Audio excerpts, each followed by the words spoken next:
గంగలక్ష్మి గారు మాట్లాడుతారు.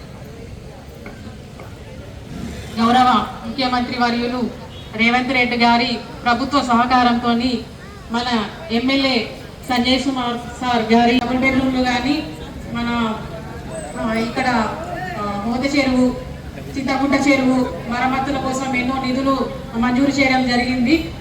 మళ్ళీ ఇక్కడ ఇది మాతాశ్రీ కౌన్సిలర్ రాజ్ కుమార్ గారు రోడ్లు కానీ డ్రైనేజీలు కానీ ఏవైనా కూడా కానీ సహకారంతో చాలా బాగా చేశారు. సీఎం రిలీజ్ ఫండ్ కానీ మన కళ్యాణ లక్ష్మి కానీ ఏదైనా కూడా సహకారంతో ఏంటో ప్రూవ్ చేసుకుంటాము.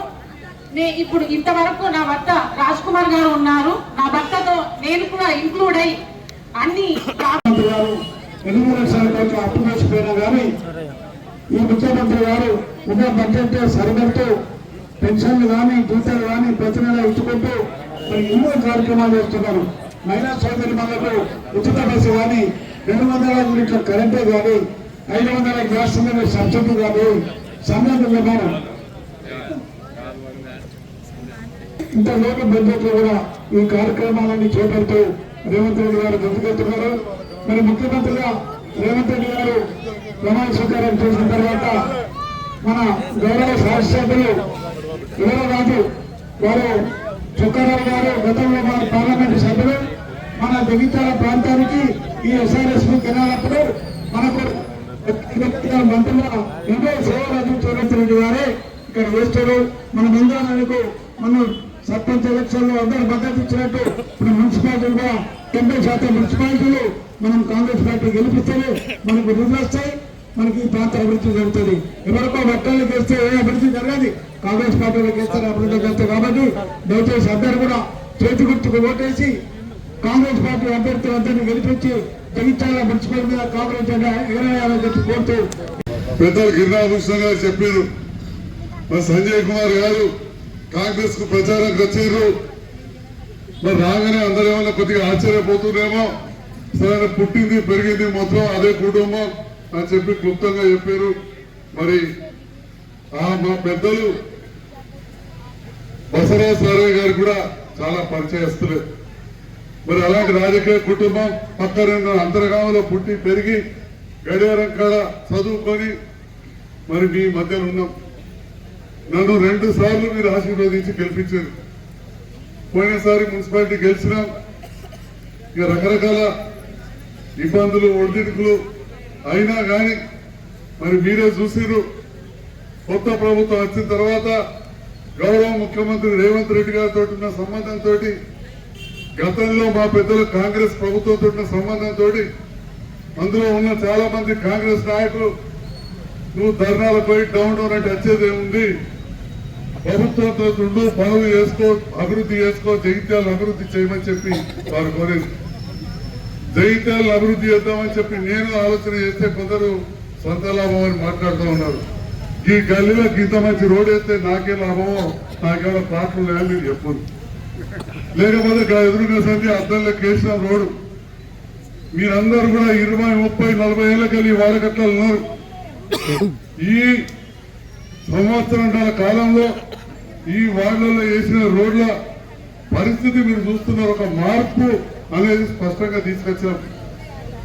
అదేవిధంగా ఎల్ఎల్ గార్డెన్ రోడ్డు కూడా పూర్తి స్థాయిలో మంజూరు చేసి మంచి డాంబర్ రోడ్ 21 ఫీట్లతో ₹1 కోటి మొదలు పెడితే గీతనైనా గంతనైనా పెద్ద చేయాలంటే భూమి పోతుందని చెప్పి 2 కేసులు వేసారు. మీకు తెలుసు, నేను అలా భూమి పూజ చేసి వచ్చినాక ఏ సీనియర్ నాయకుడు పోయి అక్కడ రచ్చ చేసి వచ్చారు మంత్రి గారు. మరి ఆ హాస్పిటల్కి ఎవరు పోతారు? ఇంతకుముందు బిడ్డ గంగలక్ష్మి చెప్పింది, నేను ఆమె ప్రస్తుత ధైర్య 12 బిడ్డను కలదని చెప్పి. అంతేకాకుండా అన్ని విభాగాలు వచ్చే విధంగా అంతకు 300 పెద్దది, కళ్ళు, ముక్కు, చెవు, గొంతు, కడుపు, గుండె, కిడ్నీలు, నరాలు, మెదడుకు సంబంధించినవి, ప్లాస్టిక్ సర్జరీకి సంబంధించినవి, ఈ రకంగా అన్ని రకాల స్పెషాలిటీ వ్యాధులకు కూడా వైద్యం అందే విధంగా అటువంటి బ్రహ్మాండమైన హాస్పిటల్ అక్కడ ప్రారంభం కాబోతున్నాయని చెప్పి కూడా ఈ సందర్భంగా తెలియజేస్తున్నాం. మీరు ఒక కన్నులాగా చూసారు, మరి గుండెలు పెట్టుకుని కాపాడుకున్నారు. ఇలా నన్ను గెలిపించినందుకు మీ రుణం తీర్చుకోవడానికి, జగిత్యాల ప్రజల రుణం తీర్చుకోవడానికి అతిపెద్ద దవాఖానా నిర్మల్కి రాలే, మంచిర్యాల రాలే, పెద్దపల్లి రాలే, సిరిసిల్ల రాలే, కరీంనగర్ రాలే, అంత పెద్ద దవాఖానా తెచ్చినాం. అక్కడ చూడండి నీళ్ళ ట్యాంకర్ని ఎంత గొప్పగా ఉన్నదో అది. ఆ కాలువలు నింపినప్పుడు ఇవాళ మైక్ ముందు చెప్తున్నాం, మా తాతగారు మంత్రి అప్పుడు కాలువల మంత్రి చొక్కారావు గారు. మీరు ఒక్కసారి జువాడి చొక్కారావు రాజకీయ జీవితాన్ని గూగుల్లో కొట్టండి. కారా మంత్రి అని ఉంటుంది, వ్యవసాయ మంత్రి అని ఉంటుంది, పరిశ్రమలు, అదేవిధంగా బస్సులు అని చెప్పి. అంటే ఏదో కొందరు మాట్లాడుతూ ఉంటారు, నరికేస్తాం పరిగెత్తిపిస్తాం అంటే కాదు. పని చేస్తామని చెప్తా ఉన్నా. నేను ఎమ్మెల్యే ఎలక్షన్ ఓడిపోయినాడు ఫస్ట్ టైం శుభాకాంక్షలు చెప్పి ఆ సీనియర్ నాయకుడికి తొట్టు ఓడిపోయినా. మీరందరూ మెజార్టీ ఇచ్చారు, కొన్ని పల్లెలు దూరంతో ఓడిపోయినా. శుభాకాంక్షలు చెప్పి నవ్వుకుంటూ బయటకు వచ్చింది సంజయ్ కుమార్. నవ్వుకుంటూ బయటకు పెద్ద మెజార్టీ గెలిపించారు. నేను ఎన్నడూ కూడా గర్వంగా పోలే, ఎవరైనా బెదిరియలే, ఎవరికి కుర్రమని చూడలే, ఎవరైనా తిట్టలే, తిట్లు పడలే. ఇప్పుడు కొద్దిగా మారినాక వాళ్ళు వీళ్ళు అంటున్నారు, తప్పలేదు రాజకీయంగా. ఇక మీకు చెప్తున్నా కదా, ఇక బుద్ధగుంటలో పోయినట్టుగా తుడుచుకుంటూ పోయి పనిచేయాలి. పారిపోయే పరిస్థితి ఉండదు. ప్రజా జీవితంలో ఆటుపోట్లు ఉంటాయి. మరి దాన్ని ఫేస్ చేస్తా ఉన్నాం. మీ అందరి అండ ఉండాలి. నేను బలంగా ఉంటే ఇవాళ ఖచ్చితంగా ఈ పట్టణం అభివృద్ధి అవుతుంది. ముఖ్యమంత్రి గారు కూడా ఉంటుంది. మరి నేను బలంగా ఉండాలంటే మరి మీరందరూ అండగా ఉండాలి. నాతో పాటు పట్టణ మున్సిపాలిటీలో మన కోసం మీకోసం మాట్లాడే చదువుకున్న అమ్మాయిలు, గంగలక్ష్మి కావచ్చు, సుచరిత కావచ్చు, చెల్లె, బాగా చదువుకున్న వాళ్ళు ఎంత మంచిగా మాట్లాడారో మీరే చూసి. రేపటి నాడు ఇట్లాంటి వాళ్ళు కౌన్సిల్లో ఉండాలని చెప్పి నేను మనస్ఫూర్తిగా కోరుకుంటూ మీ అందరి ఆశీర్వాదం ఉండాలి. ఇద్దరిని కూడా చెల్లిస్తారు, ఇద్దరిని కూడా గెలిపివ్వాలి అని చెప్పి కూడా నేను విజ్ఞప్తి చేస్తూ గౌరవ పెద్దలు. మరి ఆయనే మీ డివిజన్ ఇప్పుడు మాట చెప్తూ ఈ పక్కన గల్లీ చెప్పాడు, ఈ రోడ్డు చెప్పాడు. ఎవరయ్యా జరిగింది ఆయన? ఏం చేసి మీ ఎమ్మెల్యే గారికి వచ్చినాక ఏం చేశారు? నోట్లేదు అందరికి వాస్తవం చెప్పండి. ఆయన ముందర మనకి ఎంపేం కాదు అయ్యా, పని అయింది, ఈయన చేయలేకపోయిండు, ఇది చేయాలి చెప్పాలి. మనం ఇద్దరు కౌన్సిలర్కి మీ ముందర ఉన్న అమ్మాయిలు ఇద్దరు అమ్మో ఎంఏ బీడెడ్ మంచి నౌకరు రోజులు గిల్లింది చూస్తాను. ₹1,00,000 నౌకరు నీకు వస్తుంది. ఎంఏ బీడే ₹1,00,000 నౌకరు వస్తాయి.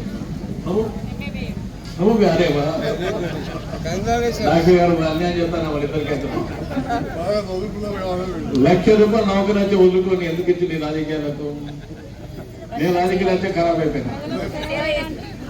నేను కూడా కౌన్సిలర్ మీ లెక్క 81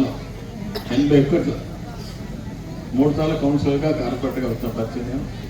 అంచెలంచెలుగా ఎమ్మెల్యేగా పోటీ చేసి గెలవడం, మంత్రిగా గెలవడం, ఎమ్మెల్యేగా రావటం, పార్టీ జిల్లా అధ్యక్షుడిగా కొంత అది కాంగ్రెస్ పార్టీకే తర్వాత ఇంకెవరితో కాదు.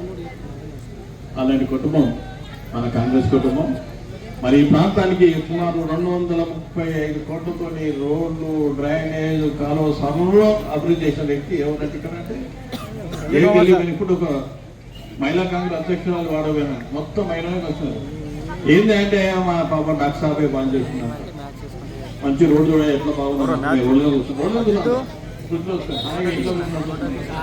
ఎందుకు కూర్చున్నారంటే మా ఎమ్మెల్యే గారు రోడ్డు ఇట్లా కూర్చుంటే ఏమవుతుంది, హాయిగా ఉండే ఇక్కడ అంటే అంత సిబ్బంది ఉంటుంది. బాబు కనీసం 300 మహిళలు ఉన్నారు. మహిళలు అయితే ఎవరో దానికి లాలుకి దీనికి పడవు. అవసరం అంటే 4 అనేస్తాం నోటి మీద ముఖం మీదనే. జడ్జి అంటే ఇక్కడ ఏ ఎంత మనకు కానీ ఆడవాళ్ళు ముక్కుతోటిగా మాట్లాడేవాళ్ళు ఆడపడుతుంది. మరి ఇప్పుడే చెప్పారు హాస్పిటల్ గురించి. ఎవరు చెప్పినాక మంత్రి గారు లక్ష్మణ్, మీ జిల్లా మంత్రి గారు, ముఖ్యమంత్రి స్వయంగా విన్నారు. ఏమైనారమ్మా పోతంటే ఏమన్నా ముఖ్యమంత్రి ఏం చెప్పిండు? సంజయ్ అనే వ్యక్తి జగిత్యాల ఎమ్మెల్యేగా నాకు వచ్చి రోడ్లు అడిగాడు.